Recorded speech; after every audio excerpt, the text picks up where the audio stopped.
It is Sunday, November 30th, 2025, and the dust is far from settling on the most significant judicial earthquake in Nigeria's recent history, because the question on everyone's mind isn't just about the verdict anymore.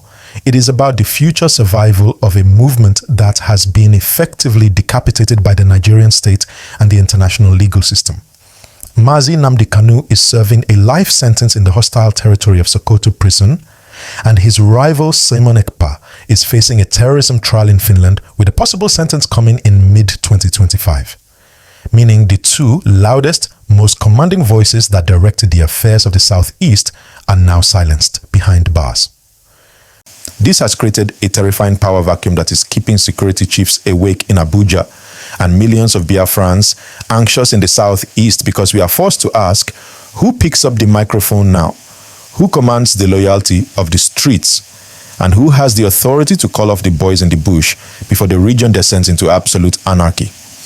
The first name that comes up in every serious conversation is Chika Edoziem, the head of the Directorate of State, DOS, who has functioned for years as the administrative engine room of IPOB, while Kanu provided the charisma and the voice.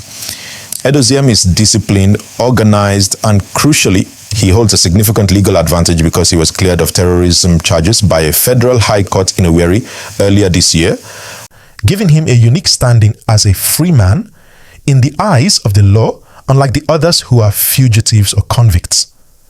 However, the critical question remains, does a bureaucrat have the charisma to lead a revolution? Can a man known for memos and press releases command the fierce loyalty of the Armed Eastern Security Network, ESN, operatives who are used to the fire and brimstone rhetoric of Nnamdi Kanu? Edoziem represents the peaceful agitation wing and is the one likely to push for the diplomatic and political solutions we have been hearing about. But the fear is that if IPOB transitions from a street movement to a political pressure group under his watch, the radical elements might reject him as too gentle, leading to a fracture where the administrative head loses control of the militant body. We have to look at the other side of the coin, which is the Finland factor and the ghost of Simon Ekpa.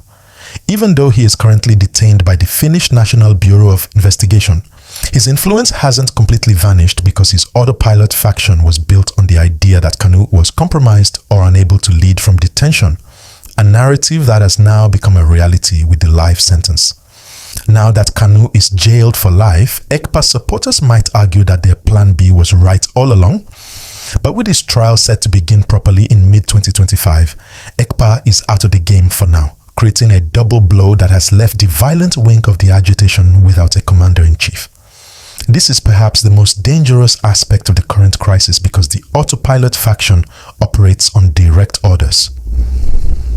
Without those orders, there is a risk of the Somalia scenario that Governor Otti warned about, where local warlords and criminal gangs rise up to claim authority over small territories, using the Biafra name to commit crimes without any central command to check them or call them to order. This leadership void has created an unexpected opening for a surprising third group of potential leaders, the elected politicians. We are witnessing a strategic shift where figures like Abia State Governor Otti, Senator Orji Uzor Kalu, and Deputy Speaker Benjamin Kalu are stepping into the void, not as leaders of Biafra in the secessionist sense, but as the leaders of the Igbo interest. By championing the political solution and negotiating directly with the federal government for Kanu's release, they are trying to capture the hearts of the people because they know that if they succeed in getting Kanu out, even if it's through a pardon, they will become the new heroes of the Southeast. They are trying to prove that politics works better than agitation, positioning themselves as the pragmatic saviors who can deliver results where bullets and broadcasts failed, effectively trying to wrestle the moral leadership of the region away from the agitators and back to the government houses. Finally, there is the terrifying possibility of the unknown, because history teaches us that when a charismatic leader is removed and the grievances remain unresolved, the movement doesn't always die. Sometimes it mutates and radicalizes under a new, unknown face. Someone we haven't heard of yet, a field commander in the ESN. a radical intellectual in the diaspora, or a new voice on social media could step forward to fill the vacuum with a message even more extreme than what we have heard before. This is the ultimate nightmare for the Nigerian security agencies because they know Nnamdi Kanu, they know Simon Ekpa, and they know their tactics, but they do not know who comes next or what strategy they might employ. If the political solution fails and Kanu remains rotting in Sokoto, the frustration on the streets might birth a monster that no one can control. So, who will lead Biafra now? It seems we are moving into a precarious phase of collective leadership, managed by the DOS, guided uneasily by the political fathers who are negotiating the peace behind closed doors, suggesting the era of the supreme leader might be over, replaced by a committee of survival. But make no mistake, the spirit of the agitation is looking for a voice, and the silence currently hanging over the southeast is not empty. It is waiting. What do you think?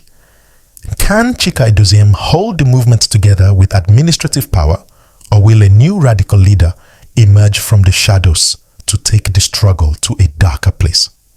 Let me know your thoughts in the comments.